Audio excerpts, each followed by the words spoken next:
حضرت آدم علی نبینا وعلیہ الصلاۃ والسلام کے متعلق ہم 2 بیان سن چکے ہیں۔ آج حضرت آدم علیہ السلام کے بارے میں ہم تیسرا بیان جو ہے وہ سننے جا رہے ہیں۔ یہاں تک گفتگو مکمل ہو چکی تھی کہ آپ کو اللہ پاک نے روح بدن میں ڈال دی، حضرت حوا کو آپ کی پسلی سے پیدا کر دیا، اور پھر دونوں کو اللہ پاک نے جنت کے اندر رہنے کی اجازت عطا فرمائی، اور ساتھ ہی یہ بھی ارشاد فرمایا وَلَا تَقْرَبَا هَذِهِ الشَّجَرَةَ کہ تم جنت میں رہ سکتے ہو لیکن اس پھل کو اس درخت کے قریب تم نے نہیں جانا۔ تو یہاں سے آگے ساری باتیں آپ سن سکیں گے کہ جنت سے زمین پر کیسے اتارے گئے، اور زمین پر آپ کہاں پر رہے، اور پھر آپ کا وصال مبارک یعنی وفات مبارک کہاں ہوئی۔ حضرت آدم اور حضرت حوا یہ جنت میں پرسکون طریقے سے رہ رہے تھے، لیکن چونکہ شیطان لعین، اس کو اللہ نے کہا تھا فخرج فَإِنَّكَ رَجِيمٌ کہ دفع ہو جا، نکل جا، تو مردود ہے، اس وقت اس کے دل میں حسد پیدا ہو گیا کہ حضرت آدم کی وجہ سے مجھے جنت سے نکالا گیا، حالانکہ اس کی اپنی خطا تھی جو جنت سے اس کو نکالا گیا، نہ کہ حضرت آدم کی وجہ سے نکالا گیا۔ لیکن حاسد یہی سمجھتا ہے، ناکام شخص جو ہوتا ہے نا، وہ یہی سمجھتا ہے کہ میں اس کی وجہ سے ناکام ہوں، حالانکہ وہ اپنے کرتوتوں سے ناکام ہوتا ہے، کسی کی وجہ سے بندہ ناکام نہیں ہوتا۔ تو کامیاب لوگوں سے حسد کرتا ہے ناکام شخص، اور بہانے تلاش کرتا ہے کہ نقصان پہنچائیں۔ تو یہ حسد کرنا اور نقصان پہنچانا، یہ دونوں شیطان کے طریقے ہیں۔ بندہ ناکام ہوتا ہے تو خود ہی ہوتا ہے، کوئی اس کی وجہ کوئی اور شخص نہیں ہوتا۔ تو شیطان چونکہ اللہ کی بات نہیں مانی تھی، تو ناکام تو اس وجہ سے ہوا تھا کہ اللہ کا حکم نہیں مانا، تو حسد پیدا ہو گیا کہ ان کو سجدہ نہیں کیا تو اس لیے میں برباد ہوا ہوں۔ تو کوشش میں لگا رہا، اللہ سے اجازت بھی چاہی کہ مجھے وسوسہ ڈالنے کی طاقت دے دے، تو اللہ پاک نے شیطان کو یہ طاقت عطا کر دی، تو وہ دلوں میں وسوسے ڈالتا ہے۔ یعنی شیطان ہمارے قریب کو کھیل نہیں رہا ہوتا جو ہمارے کان سے پکڑ کے کہے کہ یہ کام کر لو، وہ صرف دل میں وسوسہ ڈالتا ہے کہ یوں کر لے، پھر ڈالے گا یوں کر لے۔ اب جو بندہ اللہ سے ڈرتا ہے تو وہ لا حول پڑھ کے دفع کر دیتا ہے کہ میں یہ کام کرنے والا نہیں ہوں، اس وسوسے کو دور کر دیتا ہے۔ تو حضرت آدم اور حضرت حوا ان کے دل میں وسوسہ ڈالا۔ اب یہ ایک پوائنٹ ہے جو سمجھنے والا ہے، قرآن نے یہ کہا ہے فوسوسہ، شیطان نے وسوسہ ڈالا لہما ان کو، تو ان کو وسوسہ دل میں پیدا کیا۔ وہ کیا وسوسہ تھا اور پیدا کیوں کیا، اور یہ وسوسہ ڈالنے میں کامیاب کیوں ہوا، یہ سارے کویسچن ہیں جو ہمیں علم میں ہونے چاہیے۔ پہلا کویسچن کہ اس نے وسوسہ کیا ڈالا، وہ وسوسہ یہ تھا کہ یہ جس درخت سے اللہ نے آپ کو روکا ہے، وہ اس لیے روکا ہے کہ تم فرشتے نہ بن جاؤ، تم فرشتے نہ بن جاؤ، ورنہ روکنے کی کوئی وجہ نہیں ہے۔ تو یہ بھی روکنا تمہارے اوپر فرض نہیں ہے۔ دماغ میں اور دل میں یہ بات بار بار ڈال رہا تھا کہ اللہ پاک نے تمہیں روکا ہے کہ تم فرشتے نہ بن جاؤ، جب فرشتے بن جاؤ گے تو پھر تم جنت میں ہی رہو گے، کیونکہ فرشتے تو جنت میں ہی رہتے ہیں، لہذا یہ میری بات مان لو کہ یہ درخت سے جو ہے وہ پھل کھا لو تاکہ تم ہمیشہ ہمیشہ جنت کے اندر رہ جاؤ۔ یہ وسوسہ تھا جو بار بار دل میں ڈالا جا رہا تھا، اور یہ سب سے پہلے جو کامیاب وہ ہوا وہ حضرت اماں حوا پر وہ کامیاب، یعنی پہلے پھل کھایا ہے حضرت حوا نے، اور انہوں نے پھر حضرت آدم کو پیش کر دیا کہ حضور آپ بھی یہ کھا لیجئے۔ تو حضرت حوا نے پہلے اس کو کیوں، اس سے پھر مفسرین کرام فرماتے ہیں کہ عورت جو ہے وہ دلی اور دماغی طور پہ وہ کمزور ہوتی ہے، جلدی اس کے اوپر وسوسہ جو ہے وہ اثر کر جاتا ہے۔ اب یہ چیزیں اگر وہ تو الحمدللہ نبی کی بیوی تھیں اور وہ ماشاءاللہ عرفہ وال ہیں، اور اللہ کی حکمت کے پیش نظر انہوں نے یہ کام کیا جس کو میں آپ کے سامنے سمجھاؤں گا۔ لیکن یہاں ایک پوائنٹ یہ بھی سمجھ لیں کہ جو خاتون ہوتی ہے اس کا دل اور دماغ جتنا بھی وہ پڑ جائے، سمجھدار ہو، لیکن وسوسے کو قبول کرنے میں یہ دل اور دماغ عورت کا زیادہ کمزور ہوتا ہے۔ اب یہ بات جاننے کے باوجود ہمارے ہاں کیا ہوتا ہے کہ مقصد گھر کیوں اجڑتے ہیں؟ ماں اپنی بیٹی کو وسوسہ ڈال دے گی، مقصد تو انہاں دی نوکری بن گئی ہے، غلامی بن گئی، تو اب وہ تو پہلے ہی کمزور دماغ ہے عورت کا، تو جب ادھر سے اس کو یہ مشورہ آئے گا تو وہ فوراً اس کو قبول کر لے گی۔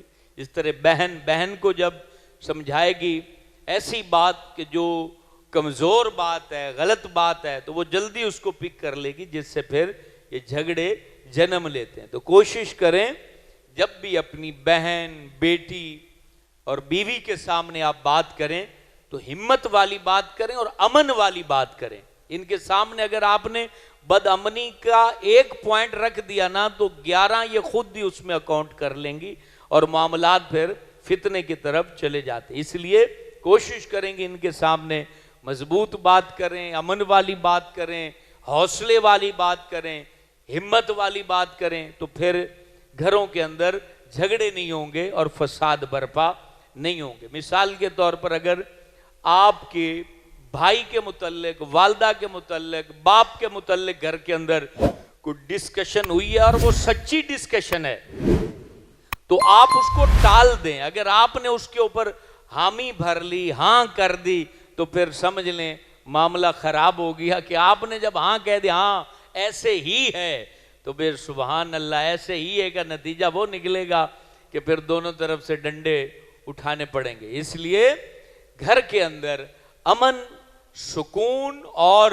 حوصلے کی بات ہو، کبھی بھی منفی پروپیگنڈا جب عورتوں کے اندر نکلے تو اس پر مردوں کو کبھی حوصلہ افزائی نہیں کرنی چاہیے اور مردوں کی جانب سے کبھی بھی اس کے اوپر حامی نہیں بھرنی چاہیے، بلکہ یہ جلنے والی آگ پہ پانی ڈالنے والا کردار مرد کا ہونا چاہیے۔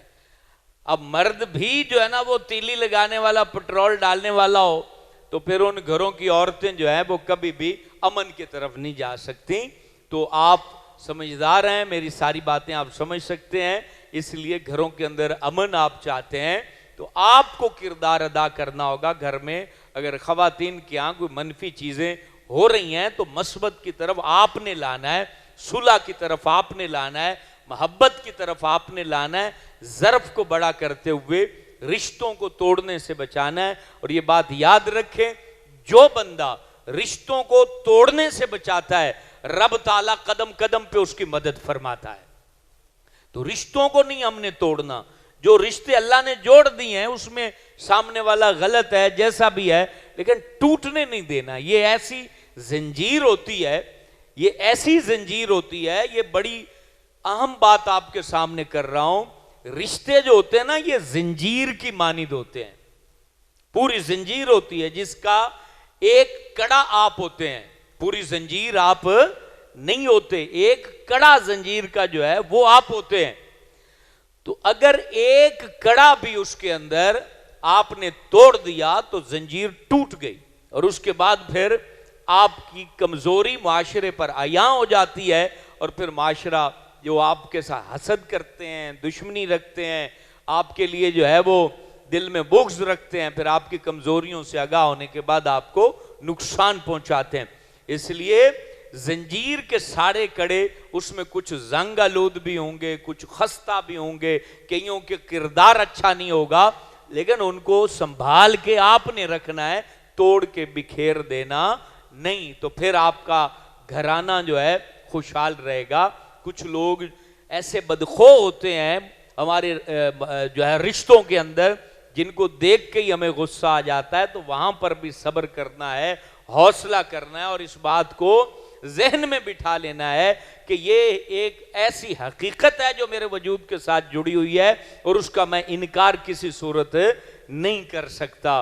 انکار جب نہیں کر سکتے، جب آپ اس کو ہٹا نہیں سکتے، کچھ ایسے جیسے مثال کے طور پر ایک بندے کی شادی ہوتی ہے تو بیوی بعض دفعہ بدتمیزی کر دیتی ہے، وہ روٹ کے میکے چلی جاتی ہے، تو ہمارے ہاں کیا ہوتا ہے جی، اب عورتیں کہتی ہیں کہ اس کو وہاں مشورہ دیا جاتا ہے ادھر بیٹے کو کہ انہوں اتھے بیٹھا ران دے کو 5 مہینے بوے گی تو انہوں سکون آسی اور انہوں ہوش آسی. ادھر لڑکی کو وہ ادھر کی عورتیں کہیں گی تو جو ہے نا وہ 5 مہینے نہ جا تاکہ وہ جناب وہ تو ہوٹل تو کھاوے گا تو انہوں کچھ پتہ لگے گا کہ بیوی کی قدر کیا ہوتی. دونوں طرف 5 مہینے پکے ہو گئے، وہ ادھر 5 مہینے بیٹھا وہ ادھر 5 مہینے بیٹھی، اور بعد میں بیچ میں جو ہے نا 5-10 بندے جڑیں گے، مشورہ کریں گے، اندر کی بات باہر نکلے گی اور وہاں بے عزت ہوں گے، ذلیل ہوں گے، نہ کرو ایسا نہ کرو ویسا نہ کرو، اور پھر جا کے اس کو لے کے آئیں گے. جب 5 مہینے بعد ان دونوں شہزادے اور شہزادی نے اپنی چہرہ مبارک کو دیکھنا ہے تو 5 مہینے جو ہے نا وہ روسا رسائی کی کیا ضرورت ہے؟ تو یہ بیچ میں وسوسے ڈالنے والے مرد اور وسوسے ڈالنے والی عورتیں یہ معاشرے کا ناسور ہوتے ہیں جو معاشرے کے اندر یہ تباہی بربادی پیدا کرتے ہیں. اس لیے کوشش کریں کہ ایسی کوئی بات آئے تو اس کو آپ اگنور کریں. اگنور کرنے سے ہی گھر آباد ہوتے ہیں اور رشتے پروان چڑھتے ہیں. بہرحال حضرت آدم علیہ السلام آپ کو جو وسوسہ ڈالا گیا اور آپ کی زوجہ حضرت حوا اما حوا کو کہ دل میں جو وسوسہ آیا وہ آپ کو میں نے بتا دیا. اب وسوسہ کیونکہ نبی معصوم ہوتے ہیں تو نبی کو وسوسہ کیسے ڈال لیا؟ تو یہ بات بھی سمجھنے والی. نبی معصوم ہوتے ہیں، گناہ نہیں کر سکتے. ہمارے یہاں ایک لفظ بولا جاتا ہے اگر بابا آدم نہ گناہ کردہ تھے سانو زمین تے نہ آنا پہندا، تو یہ کفریہ جملہ ہے. حضرت آدم نے کوئی گناہ نہیں کیا، یہ بات ذہن میں رہے. حضرت آدم علیہ السلام نے کوئی گناہ نہیں کیا. اس کو اگر عصا کا لفظ اللہ نے فرمایا کہ ان سے لغزش ہو گئی تو اللہ تو اپنے نبی کو کہہ سکتا ہے، لیکن اولاد اپنے باپ کو کیسے کہہ سکتی؟ اللہ تو اللہ ہے نا، اللہ تو اپنے نبی کو کہہ سکتا ہے کہ ان سے لغزش ہوئی، لیکن ہم حضرت آدم کی اولاد ہیں، ہم کیسے کہہ سکتے ہیں کہ ان سے جو ہے نا وہ معاذ اللہ ثم معاذ اللہ گناہ ہوا؟ تو یہ جملہ بولنے والے لوگ جو ہے اس سے اگر کبھی بولا ہے تو توبہ کریں، حضرت آدم سے گناہ نہیں ہوا. اب وہ جو لغزش ہوئی تو اس میں بھی اللہ تعالیٰ کی حکمت شامل تھی، اللہ کا ارادہ شامل تھا. وہ کیسے کہ اللہ رب العالمین انی جاعل فی الارض خلیفہ پہلے ہی فرما چکا تھا، سجدہ کروانے سے پہلے فرما چکا تھا کہ میں زمین پر اپنا خلیفہ بنانا چاہتا ہوں. تو جنت میں رہتے تو زمین پر خلیفہ کیسے بنتے؟ تو زمین پر آنا تھا. مشیت ایزدی ایسی تھی، اللہ کی حکمت ایسی تھی کہ یہ ساری چیزیں ترتیب وار ہونی تھی اور پھر حضرت آدم نے زمین پر آنا تھا. اور پھر یہ کھاتا بھی شیطان کے حصے میں جانا تھا کہ اس نے ان کے دل میں یہ وسوسہ ڈالا. نبی کے کھاتے میں یہ بات اللہ تعالیٰ نے نہیں ڈالی. دیکھیں اللہ تعالیٰ کتنا کریم ہے کہ کمزور چیز شیطان کے کھاتے میں گئی ہے، نبی کے کھاتے میں نہیں گئی. اچھا، اب شیطان یہ چاہتا تھا کہ شجر ممنوعہ جو ہے جس درخت سے روکا گیا ہے وہ اللہ تعالیٰ کے روکنے کو یاد رکھتے ہوئے یہ کھائیں پھل. یہ دیکھیں شیطان ایسا ابلیس لعین ہے کہ یہ چاہتا تھا کہ ان کو یاد بھی رہے بے اللہ نے مجھے روکا ہے، پھر یہ اس درخت سے کھائیں. لیکن اللہ تعالیٰ کی قدرت دیکھیں، فنسیہ، اللہ فرماتا ہے کہ حضرت آدم بھول گئے. ان کو وہ نہیں جو تھی، جو حکم تھا وَلَا تَقْرَبَا هَذِهِ الشَّجَرَةَ، یہ بھلا دیا گیا اور پھر اس بھول میں انہوں نے اس پھل کو کھا لیا. تو اس پھل کو جب کھایا تو اب وہ پھل کون سا تھا؟ وہ پھل گندم کا بھی پھل لکھا ہوا ہے کتابوں میں اور انگور کا بھی پھل لکھا ہے، اسی طریقے سے انجیر کا پھل بھی کتابوں میں مختلف لکھا گیا. لیکن یہ تفسیروں میں لکھا ہوا ہے، قرآن کی کسی آیت میں اس پھل کو جو ہے وہ معین نہیں کیا گیا، اور اسی طرح حضور پاک کی کسی حدیث میں اس پھل کو معین نہیں کیا گیا، کیونکہ صرف اللہ نے آزمائش کو بیان کرنا تھا، اس کی تفصیل کی حاجت نہیں تھی. اب یہ کئی لوگ ایسے ہوتے ہیں ڈیڑھ ہوشیار قسم کے، جنہوں نے نماز بھی نہیں پڑھنی ہوتی، قرآن بھی نہیں پڑھنا ہوتا، بھگل پہ بیٹھ کے انہوں نے 4-5 سوال کرنے ہوتے ہیں ہر مولوی سے. بتاؤ موسیٰ علیہ السلام کی اماں کا کیا نام تھا، عیسیٰ علیہ السلام کی نانی کا کیا نام تھا، جس پھل سے روکا تھا وہ درخت کون سا تھا. تو یہ مشکل چیزیں وہ ذہن میں رکھے نا، تو وہ بیٹھے ہوتے ہیں اور انہوں نے وہاں پر بھگل پہ یہ چیزیں، یا انہوں نے حقہ پینا ہوتا ہے یا یہ سوال کرنے ہوتے ہیں. بھئی یہ وہ سوال ہیں جس کا ہمارے نالج سے کوئی تعلق نہیں ہے. ہمارا نالج ہونا چاہیے نماز کے فرض کیا ہیں، زکوٰۃ کیسے فرض ہوتی ہے، روزے کے معاملات کیا ہیں، قرض کے معاملات کیا ہیں، قرض کی ادائیگی کے احکام کیا ہیں، اسی طریقے نکاح کے احکام کیا ہیں، طلاق کے احکام کیا ہیں، بلوغت کے احکام کیا ہیں. یہ چیزیں ہمیں علم ہونی چاہیے. مجھ سے بھی کئی لوگ جو ہے نا وہ ایسے مشکل سوال لے کے آتے ہیں کہ یہ بتا دیں تو وہ بتا دیں. تو بھئی جو بات پوچھنے والی ہے بتا دیتے ہیں ہم، لیکن مقصد یہ ہے کہ وہ باتیں پوچھیں جس کا ہماری زندگی سے، ہمارے احکام شریعہ سے تعلق ہے، جو ہمارے ذمہ فرض کی گئی ہیں. تو الغرض آپ نے جب وہ دونوں نے، حضرت آدم نے اور حضرت حوا نے، وہ شجر ممنوعہ سے کھا لیا، تو ان کے جسم پر جو جنتی لباس تھا وہ اللہ تعالیٰ نے ہٹا دیا، اور جنت کے درختوں کے جو پتے تھے وہ انہوں نے اپنے جسم کے اوپر لپیٹ لیے. اور پھر اللہ رب العالمین نے ارشاد فرمایا قل نہبتو، کہ زمین کے اوپر اتر جاؤ. تو یہ پھر زمین کے اوپر ان کو اتار دیا گیا. حضرت اما حوا جو تھیں یہ جدہ میں، جدہ جس کو ہم بولتے ہیں مکہ کے قریب شہر، جدہ کو عربی میں دادی کو جدہ کہتے ہیں. تو یہ جو جدہ شریف ہے وہاں چونکہ ہماری حضرت اما حوا ہماری دادی ہیں، تو وہ وہاں پر اتری ہیں، تو اس لیے اس شہر کا نام جدہ ہے.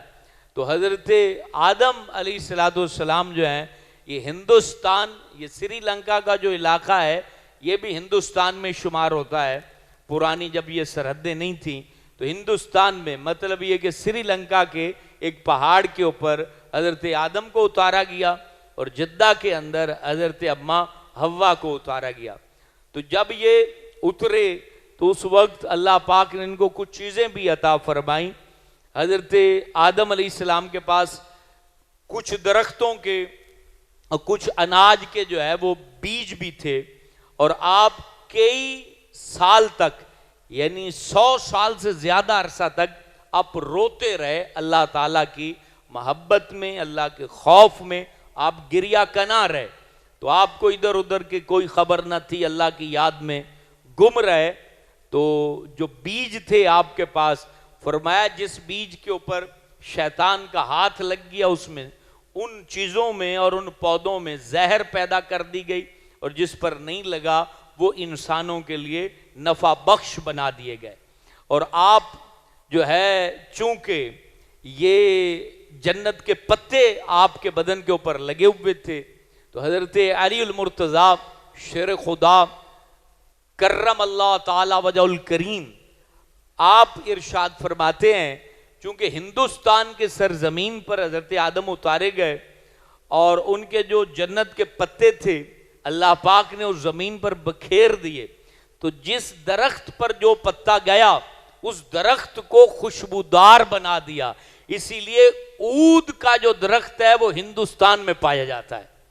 عود کا درخت، کرمفل کا درخت اور جو خوشبودار درخت ہیں وہ ہندوستان میں پائے جاتے ہیں. تو حضرت آدم علیہ السلام کے وجود مسعود کی برکت سے ان درختوں کو اللہ رب العالمین نے خوشبو عنبرین عطا فرمائی. تو حجر اسود بھی جنت سے حضرت آدم کے ساتھ ہی اتارا گیا، جو بعد میں حضرت ابراہیم نے اسے خانہ کعبہ میں نصب کر دیا. اور یہ جو ہے اپنا عصا مبارک، جو ایک عصا مبارک جس کی لمبائی 10 گز تھی، وہ عصا مبارک حضرت آدم کے ساتھ اترا جنت سے، اور بعد میں پھر وہ عصا حضرت موسیٰ علیہ السلام کو ملا، جس سے پھر معجزات حضرت موسیٰ علیہ السلام کے مبارک ہاتھ سے نمودار ہوئے.